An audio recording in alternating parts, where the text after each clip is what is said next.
Hello' everyone, কি খবৰ আপোনালোকৰ? আশা কৰোঁ সকলোৱে ভালে আছে। আজি সৰু টপিক এটা লৈ আহিছোঁ।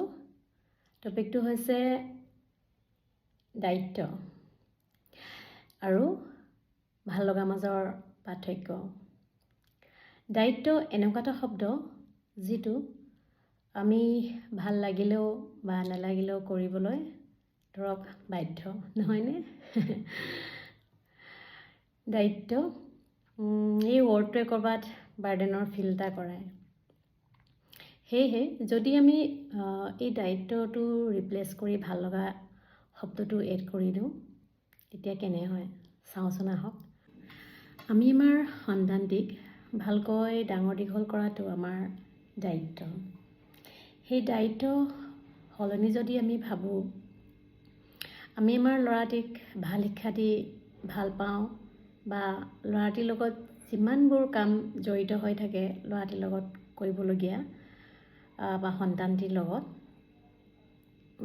সেই সকলোবোৰ কাম আমাৰ কৰি ভাল লাগে, তেনেকৈ যদি ভবা হয় আচলতে ভাল লগা কাম কেতিয়াও বাৰ্ডেনৰ ফিল নকৰায় বা বাৰ্ডেন হ'ব নোৱাৰে। সেই কথাটো মই ক'বলৈ গৈছোঁ।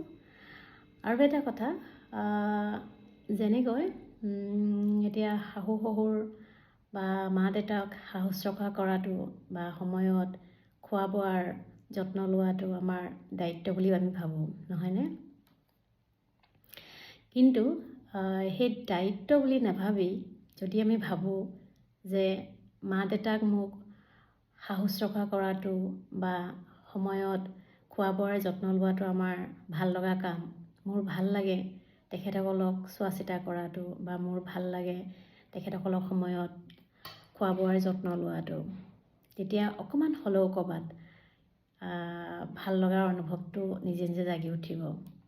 মই যে নকওঁ কথাটো যে বেয়া পায় কামবিলাক কৰি থাকে, সেইটো কথা মই ক'বলৈ যোৱা নাই।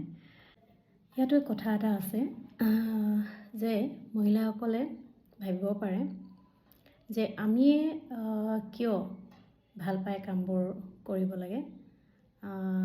ইয়াতে কথা এষাৰ কওঁ যে আমাক ঈশ্বৰে বৰ বিশেষ পাৱাৰ বা শক্তি দি থৈছে, যিহেতু আপুনিও অনুভৱ কৰিব নিজে যে শক্তি আছে। কিয়নো মহিলাগৰাকীৰ হাততে থাকে ঘৰখন ধুনীয়া কৰাৰ বা ভালকৈ ধৰি ৰখাৰ আৰু নতুবা ধ্বংস কৰাৰ।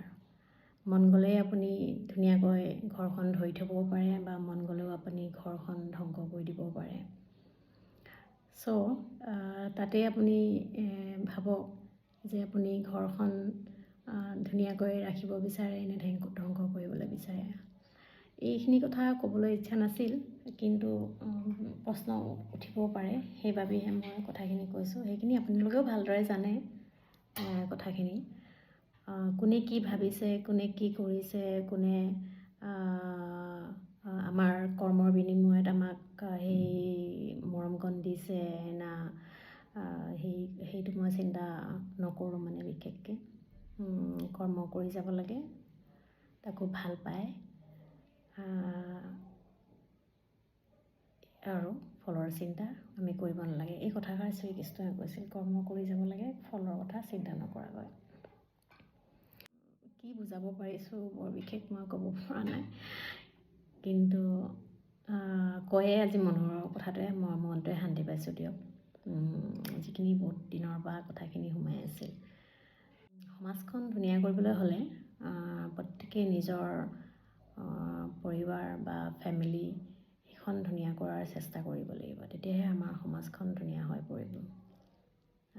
আজিলৈ আহোঁ। Think positive, be positive and do positive.